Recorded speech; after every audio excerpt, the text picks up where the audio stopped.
जय हिंद दोस्तों, आप सभी लोग का स्वागत है नुआ डॉट में। दोस्तों ये मेरा 75 डे हार्ड सीरीज का सेकंड डे है। ठीक है दोस्तों, तो आइए हम ज़्यादा बकवास नहीं करते हैं, क्वेश्चन के तरफ में और प्रैक्टिस करते हैं अपना। ठीक है, तो जैसे दोस्तों फर्स्ट क्वेश्चन में लिखा है कि किसी मूलधन पर 5 वर्षों के लिए प्राप्त साधारण ब्याज, मूलधन का 2/5 है तो ब्याज की वार्षिक दर क्या होगी। ठीक है दोस्तों, आप लोग को यहाँ से एक समझ में आ रहा होगा कि 2/5 यानी मूलधन 5 है।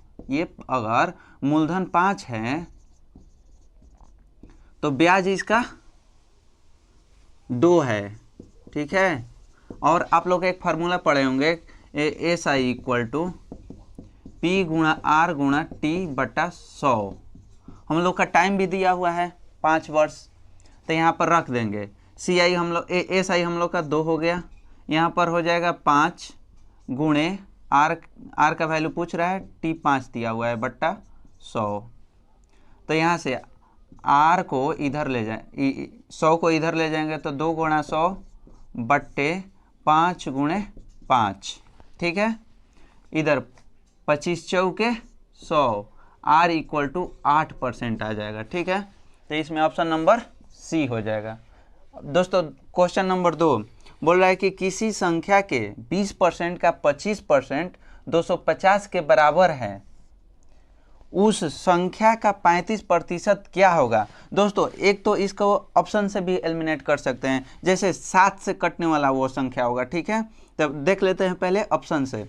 7 से कौन कट रहा है, 7 दूनी 14, 7 पचे 35, ये कट रहा है। 7 दूनी 14 ये नहीं कट रहा है। ठीक है, यहाँ पर 7 दूनी 14, 16 बच रहा है, ये भी नहीं कट रहा है। यहाँ पर 7 दूनी 14, ये भी नहीं कट रहा है। तो दोस्तों एक तो ऑप्शन से ये इसका आंसर हो जाएगा। अब देखते हैं दोस्तों इसका बेसिक मेथड क्या है। तो बोल रहा है मान लो कोई संख्या x है। ठीक है, इसका बोल रहा है कि 20%, तो 20/100 गुणे इसका बोल रहा है 25%, तो 25/100 इक्वल टू 250 है। ठीक है, तो यहाँ से 20 5 100। ठीक, अब 25 से 25 गया तो यहाँ पर 10 बचेगा। अब x इक्वल टू आ जाएगा हम लोग का कितना, इधर 500 इधर 10, तो इधर 5000 आ जाएगा। इसका पूछ रहा है कि 35% कितना होगा, तो इसका 35/100 कर देंगे। 2 0 से 2 0 गया, इधर गुणा करेंगे तो 35 5 175, एगो 0 का 0, ये आंसर हो जाएगा। ठीक है दोस्तों अगर आप लोग एग्जाम में बैठे हैं तो इस मेथड का ऑप्शन एलिमिनेशन मेथड इसमें यूज करना चाहिए। ठीक है, यहाँ पर देख लेना चाहिए कि 35% पूछ रहा है। 35% जो है 7 से डिवाइड होता है, और देख लेना है कि ऑप्शन कौन सा डिवाइड नहीं हो रहा है। तो ये तीनों ऑप्शन डिवाइड नहीं हो रहा है, ये ऑप्शन डिवाइड हो रहा है, तो इसको मार देंगे। अगर दोस्तों 2 ऑप्शन होता तो हम लोग को ये मेथड यूज करना होता है। ठीक है, क्वेश्चन नंबर 3 दोस्तों बोल रहा है कि 5 संख्याओं का औसत 32 है, एक संख्या को हटा दिया जाए तो औसत 28 हो जाता है, तो हटाई गई संख्या क्या होगा। जैसे दोस्तों फर्स्ट में क्या है कि मान लो 32 संख्या है, इसका औसत 5 संख्याओं का औसत 32 दिया हुआ है, तो 32 गुणे 5 माइनस, फिर कब बोल रहा है कि एक संख्या हटा दिया जाता है तो औसत 28 हो जाता है, तो यहाँ पर हो जाएगा 28 गुणे 4। ठीक है, तो यहाँ पर हो जाएगा 30 5 150, 5 दूनी 10, 160 माइनस 28, 28 दूनी 56, 56 दूनी 112। इन दोनों का अंतर दोस्तों कितना हो जाएगा, तो यहाँ पर 8 हो जाएगा, यहाँ पर 5, तो यहाँ पर हो जाएगा 1 घटेगा तो 4। इसका ऑप्शन नंबर हो जाएगा ए 48। ठीक है, अब बोल रहा है क्वेश्चन नंबर 4 कि 8400 रुपये को पी क्यू आर और एस के बीच में, पी क्यू और आर के बीच में क्रमशः 2/3 के अनुपात में बांटा गया है, तो आर का हिस्सा क्या होगा। तो सबसे पहले दोस्तों यहाँ पर ले लेते हैं 2/3 अनुपात 3 अनुपात 1/3। दोस्तों ऐसा इसमें करना है कि इसका नीचे जो बट्टा है वो हट जाए, कितना से गुणा करना चाहिए। ठीक है, तो दोस्तों यहाँ पर 3 है, यहाँ पर भी 3 है, तो सभी संख्याओं में 3 से गुणा कर देना है। ठीक है, तो इधर भी 3 से कर दिए, इधर भी 3 से और इधर भी 3 से, तो ये 3 से 3 गया, इधर भी 3 से 3 गया, तो यहाँ पर 2:9 यहाँ पर बच जाएगा 1। ठीक है। तो यहाँ पर जोड़ने पर 2 9 2 11 1 12 8400 जो दिया हुआ है 12 यूनिट का वैल्यू दिया हुआ है, तो 12 से डिवाइड करेंगे तो 12 7 84 700। अब पूछ रहा है कि आर का हिस्सा, ये पी का है, ये क्यू का है, ये आर का है, तो आर का हिस्सा 1 है, तो इसका ऑप्शन नंबर दोस्तों छूट गया है लिखना, इसका आंसर हो जाएगा 700। ठीक है। क्वेश्चन नंबर दोस्तों 5 बोल रहा है कि 3 नोटबुक और 6 पेन का मूल्य 3000 रुपया है, उतनी ही धनराशि से 1 नोटबुक और 12 पेन खरीदा जा सकता है। तो राजू 15 पेन खरीदना चाहता है, उसे कितनी धनराशि देनी होगी। ठीक है। तो दोस्तों मान लेते हैं नोटबुक की संख्या को x और पेन की संख्या को x मान लेते हैं। ठीक है, नहीं y मान लेते हैं। ठीक है। तो बोल रहा है 3x प्लस में 6y इक्वल टू 3000 रुपया दिया हुआ है। ठीक है। उतना ही धनराशि 1 नोटबुक, आप बोल रहा है कि 12 पेन 3000 में। ठीक है। ये इक्वेशन 1 आ गया, ये 2 आ गया, राइट। इसमें दोस्तों ऐसा काम करना है कि या तो ये सेम हो जाए, नहीं तो ये सेम हो जाए, ये दोनों इक्वेशन में। ठीक है। तो हम इधर 12 है, इसमें 2 से गुणा कर दे रहे हैं। ठीक है। तो यहाँ पर हो जाएगा 3 दूनी के 6, यहाँ पर हो जाएगा 2 से गुणा करने पर 12, यहाँ पर 2 से गुणा करने पर 6। फिर दोनों को इक्वेशन को घटा देना है, इधर माइनस, इधर भी माइनस, इधर भी माइनस। 12 से 12y से 12y चला गया, इधर 5x बच जाएगा, इधर 3000 बच जाएगा। 5 से x इक्वल टू कितना आ जाएगा 600। ठीक है। तो एक नोटबुक का दाम है 600, एक नोटबुक का दाम है 600। इस इक्वेशन में रखने पर अब क्या हो जाएगा, मान लो इधर 600 घट जाएगा, इस इक्वेशन में इक्वेशन 2 में पुट करने पर x का वैल्यू तो हो जाएगा कितना 12y इक्वल टू 600 घट जाएगा तो 2400, 12 दूनी 24, y इक्वल टू 200। ठीक है।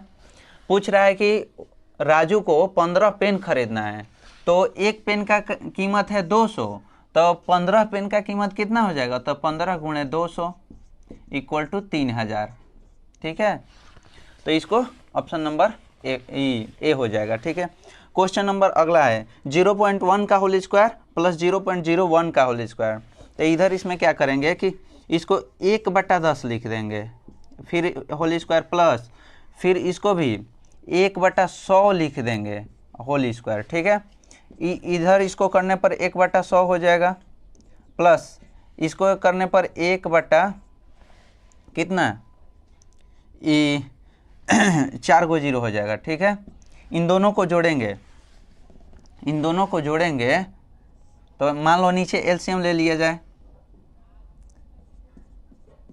एलसीएम इतना हो जाएगा, तो नीचे 100 से 100 गया तो ऊपर बच जाएगा 100, फिर यहाँ पर 1 हो जाएगा, तो 1101 बटे, और फिर दोस्तों 4 गो है 0 9, तो 4 गो बाद पॉइंट बैठा देंगे, तो 0.0101 आंसर हो जाएगा। ऑप्शन नंबर में 0.0101, ये ऑप्शन नंबर ए हो जाएगा। ठीक है। दोस्तों क्वेश्चन नंबर 7 देखते हैं। बोल रहा है कि एक मेज का विक्रय मूल्य 6875 रुपया है, यदि लाभ परसेंट 25% है तो मेज का क्रय मूल्य कितना होगा। मान लो कोई वस्तु है, ठीक है, ईसीपी है, ईसीपी है, एसपी है। ठीक है।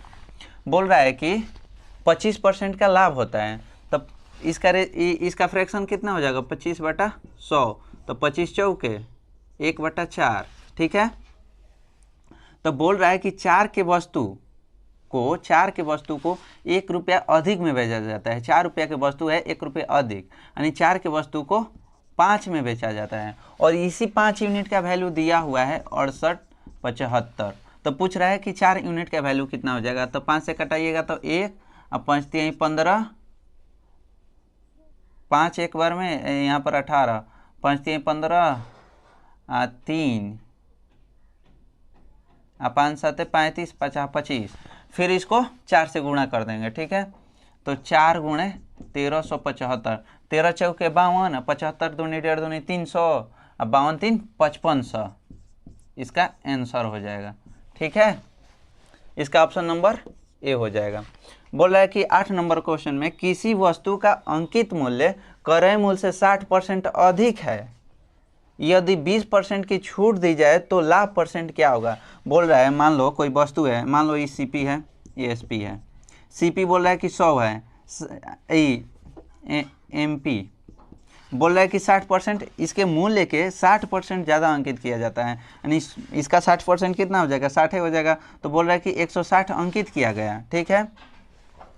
बोल रहा है नो कि यदि 20% की छूट दी जाए, इसमें 20% की, यानी इसका देखो 160 है, 10% 16, 10% 16, तो इसके दोगुने 20% होगा, 16 दूनी 32। बोल रहा है इसका एएसपी जो हो जाएगा 32 इसमें से कम हो जाएगा, तो 32 घट जाएगा तो कितना 8 हो जाएगा, यहाँ पर 5 तो यहाँ पर 2 1, 128।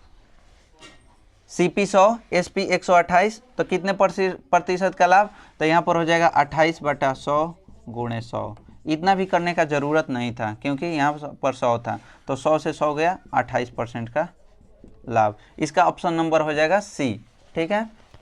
क्वेश्चन नंबर दोस्तों 9 बोल रहा है कि यदि x का 45% y के 15% के बराबर है तो x और y के अनुपात पूछ रहा है, ठीक है। तो इधर लिख देना है x गुणे 45/100 इक्वल टू y गुणे 15/100। 100 से 100 गया, 100 से 100 गया, इधर x इधर y को ले आ देंगे तो y, इधर 15 ऊपर है, 45 को नीचे ला देंगे तो 15 3 45, 1/3। इसका हो जाएगा ऑप्शन नंबर ये, x और y का अनुपात पूछ रहा है, ठीक है। क्वेश्चन नंबर 10, 32 से पहले सभी अभाज्य संख्याओं का औसत कितना होगा। सबसे पहले तो ये जानना होगा कि सबसे पहले 32 से पहले कितने अभाज्य संख्या हैं, ठीक है। तो सबसे छोटी अभाज्य संख्या जो होती है वो होता है 2, तो 2 3 5 7 11 13 17 17, फिर 19 23 29 31, ठीक है। इनको जोड़ना होगा आप लोग को, ठीक है। तो इधर 31 9 40 40 20 60, 60 20 80 3 83 83 83 8 83 83 83 के बाद 83 में 9 जोड़िएगा तो 9 3 12, यानी 92 92 10 92 10 102 102 119 119 3 22 132 132 11 143 143 7 50, यानी 150 हो जाएगा, 155 155 3 58 58 2 160। इसका 160 बटे में कितना है, 1 2 3 4 5 6 7 8 9 10 11, 11 एकम 1, यहाँ पर फिर 5 0, 11 चौके 44, 11 चौके 44, फिर पॉइंट, और फिर बच जाएगा हम लोग का कितना 6, तो 11 5 55, 11 5 55, और फिर कितना बच जाएगा 11 5 55, 5, फिर बच जाएगा 11 चौके 44, 14.54, ऑप्शन नंबर 1। एक गोले की त्रिज्या में 50% की, दोस्तों क्वेश्चन नंबर 11, एक गोले की त्रिज्या में 50% की वृद्धि की जाए तो इसके आयतन में कितने % की वृद्धि होगी। बोल रहा है दोस्तों कि मान लो गोले का सबसे पहले आयतन क्या होता है, 4/3 पाई r3, ठीक। तो ये सब तो कांस्टेंट है, इसका तो मान फिक्स रहता है, तो क्या होगा r3, यानी 50, जैसे यहाँ पर बोल रहा है r3, तो यहाँ पर बोल रहा है कि 50% की वृद्धि कर दी जाए, तो पहले 2, जैसे पहले मान लो 50, तो यहाँ 2 था, अब 3 हो जाएगा, तो यहाँ पर क्यूब कर देना है 2 का, 2 दूनी 4 दूनी 8, 3 का क्यूब कर देना है 27, इन दोनों का अंतर कितना हो जाएगा 19/8 गुणे 100, 1900/8। तो इसका हो जाएगा 8 दूनी 16, 2 फिर बच जाएगा 3 जीरो अतिरिक्त है 24, 6 जीरो 6 जीरो, तो 8 7 56.5, 237.5। क्वेश्चन नंबर दोस्तों 12, यदि बोल रहा है कि 72 बाइंडर 22 दिनों में 720 किताबें बाइंड कर सकता है, तो 12 दिनों में 660 किताबें बाइंड करने के लिए कितने बाइंडरों की आवश्यकता होगी। दोस्तों आप लोग एक सवाल पढ़े होंगे कि मैन गुणा डे बटा वर्क, ठीक है, तो इसी पर ये बनेगा, ठीक है। जैसे 72 को बाइंडर हैं, 22 दिन काम कर रहे हैं और 720 टोटल वर्क हो रहा है, ठीक। इसी तरह इसमें मान लो पूछ रहा है कितना बाइंडर की आवश्यकता होगी। 12 दिन काम चल रहा है, एक बाइंडर है और टोटल कार्य हो रहा है 660, ठीक। तो यहाँ से बढ़ छके 72, ठीक, यहाँ से 0 से 0 जाएगा, यहाँ से 6 8 72, 6 एक बार में 6 बढ़ छक 72, यहाँ पर 12 हो जाएगा, यहाँ पर हो जाएगा x = 22 गुणे 66/12, तो यहाँ से 11, यहाँ से हो जाएगा यहाँ पर 6 11, तो इसका आंसर हो जाएगा 121। इसका ऑप्शन नंबर ए हो जाएगा, ठीक है। उसी तरह बोल रहा है कि 13 नंबर, इन विद्यार्थियों की अधिकतम संख्या ज्ञात कीजिए जिनके बीच 1003 चॉकलेट और 2703 कैंडी इस प्रकार वितरित की जा सके ताकि प्रत्येक विद्यार्थी को समान संख्या में चॉकलेट और कैंडी मिले। तो दोस्तों इसका HCF निकालना होता है। अगर पूछ रहा है कि दोनों को समान संख्या में मिले तो इसका HCF, तो आप लोग 1003 को तोड़िएगा ना, तो ये आ जाएगा कितना 17 गुणा 59, ठीक है। जब 2703 को तोड़िएगा ना, तो ये आ जाएगा कितना 17 गुणे 3 गुणे 53, ठीक है। तो इसका HCF कितना हो जाएगा, जो कॉमन पार्ट बच रहा है तो 17 कॉमन हो रहा है, तो इसका HCF 17 और इसका आंसर 17 हो जाएगा, ठीक है। HCF ही पूछा। क्वेश्चन नंबर 14 बोल रहा है कि एक बेलन का वक्र पृष्ठीय क्षेत्रफल कितना है जिसकी आधार की त्रिज्या 70 सेंटीमीटर तथा ऊंचाई 14 सेंटीमीटर है।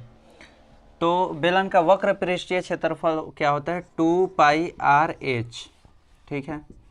तो 2/22/7, ये 70 दिया है त्रिज्या और ऊंचाई दिया है 14, ठीक। 7 से 7 यहाँ पर 10 हो जाएगा, 14 दूनी 28,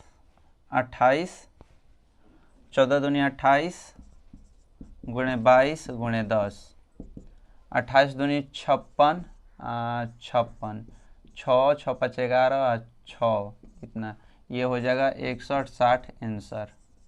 इसका ऑप्शन नंबर डी। एक दोस्तों और इसका बनाने का तरीका है कि आप लोग देख लीजिए कौन जो है 11 से डिवाइड हो रहा है। तो ये आप लोग देख लीजिए 11 पचे 55, ये नहीं डिवाइड हो रहा है। 11 पचे 55, ये भी डिवाइड नहीं हो रहा है। 11 पचे 55, 8 बच जाएगा, ये भी नहीं। और ये दोस्तों देख लीजिए 11 पचे 55, 11 छक्के 66, ये एक ऑप्शन एलिमिनेशन मेथड है, ठीक है। अब क्वेश्चन नंबर 15 बोल रहा है कि 9,000 रुपये को 80% प्रति वर्ष की दर से चक्रवृद्धि ब्याज अर्धवार्षिक रूप पर उधार दिया जाता है, तो 12 महीने के बाद चक्रवृद्धि ब्याज कितना होगा, ठीक है। बोल रहा है ना कि 80% पर साल दिया जाता है, लेकिन ये बोल रहा है कि अर्धवार्षिक रूप पर काउंट किया जाए तो कितना ब्याज होगा। तो मान लो ये जो है 1 साल का है, 1 साल पर, तो 6 महीने पर 40 हो जाएगा, आधा हो जाता है 40%। बोल रहा है ना कि 12 महीने के लिए तो 6 महीने का 2 हो जाएगा, यानी दो बार के। गोल्डन रेशियो जो होता है, गोल्डन रेशियो एक होता है 2 साल का चक्रवृद्धि ब्याज ज्ञात करने का 2:1, ठीक। तो सबसे पहले 9000 का 40% लेंगे, तो 9 चौके 36, 2 जीरो से 2 जीरो खत्म, 9000 का 40% लेने पर 9 चौके 36, 3600 हो जाएगा। फिर इसका 36 का 40% लिया जाएगा, तो यहाँ पर 0, 36 चौके 144, 144 इतना, ठीक है। फिर गोल्डन रेशियो 2 1 होता है, तो यहाँ पर 2, यहाँ पर 1, तो 36 दूनी 7200 प्लस में 14 दूनी 28, इतना, इसमें जोड़ देना है 28 80 को, 0 8 2 10, यहाँ पर हो जाएगा कितना, 7 2 9 1 10, गलत हो रहा है कहीं पर, 36 चौके 144, 0 8 8 2 10, 7 2 9 1, यहाँ पर दोस्तों 1440 ही होगा, 1440, तो यहाँ पर 0 4 4 6 हो जाएगा, यहाँ पर 8 86 40 आंसर हो जाएगा इसका। क्वेश्चन नंबर 16 दोस्तों, यदि 6 पेन का क्रय मूल्य 5 पेनों के विक्रय मूल्य के बराबर है तो लाभ या हानि प्रतिशत ज्ञात कीजिए। दोस्तों 6 पेन का क्रय मूल्य CP 5 पेन के विक्रय मूल्य SP के बराबर है, तो CP इधर नीचे SP आ जाएगा, ठीक, उधर 5 है, नीचे में 6 हो जाएगा। तो 5 रुपये का एक पेन है और 6 रुपये में बेच रहा है, तो 1 रुपया का लाभ हुआ, बट्टा कितने पर, 5 पर, तो गुणे 100, 20% लाभ। Option number B. 17 number question, एक व्यापारी अपने माल पर 50% अधिक मूल्य अंकित करता है तथा 20% की छूट देता है। छूट देने के बाद व्यापारी को कितने प्रतिशत का लाभ होता है। मान लो कोई वस्तु का CP 100 रुपये है, 50% अधिक अंकित करता है, MP जो है 50% अधिक है, तो 150। अब बोल रहा है कि 20% की छूट देता है, तो 150 पे 20% का छूट यानी 80 पर बेचता होगा, तो 80 बट्टा 100, तो 3, यहाँ पर 2, तो ये 40, 40 3 120, इसका SP जो है 120 है, तो कितने प्रतिशत का लाभ हो गया, 20% का लाभ। तो इसका ऑप्शन नंबर C हो जाएगा। क्वेश्चन नंबर 18, दो संख्याओं का गुणनफल 720 है तो उनका HCF 4 है, तो इनका LCM कितना होगा। दो संख्याओं का गुणनफल दिया हुआ है, तो होता है फार्मूला LCM गुणा HCF इक्वल टू फर्स्ट संख्या फर्स्ट नंबर गुणा सेकेंड नंबर। तो LCM दिया हुआ है दो संख्याओं का गुणनफल दिया हुआ है 720, HCF 4 दिया हुआ है, तो LCM गुणा 4, तो यहाँ से 4 से डिवाइड कर दिया जाएगा, तो 4 एकम 4, 4 8 32, 0, LCM equal to 180, option number A। Question number 19, Swapnil 16 दिनों में एक सोफा बना सकता है। रेवती के साथ मिलकर काम करते हुए वो 128/17 दिनों में कार्य पूरा कर सकता है। यदि रेवती अकेले काम करती है तो उसे कार्य को पूरा करने में कितना दिन लगेगा।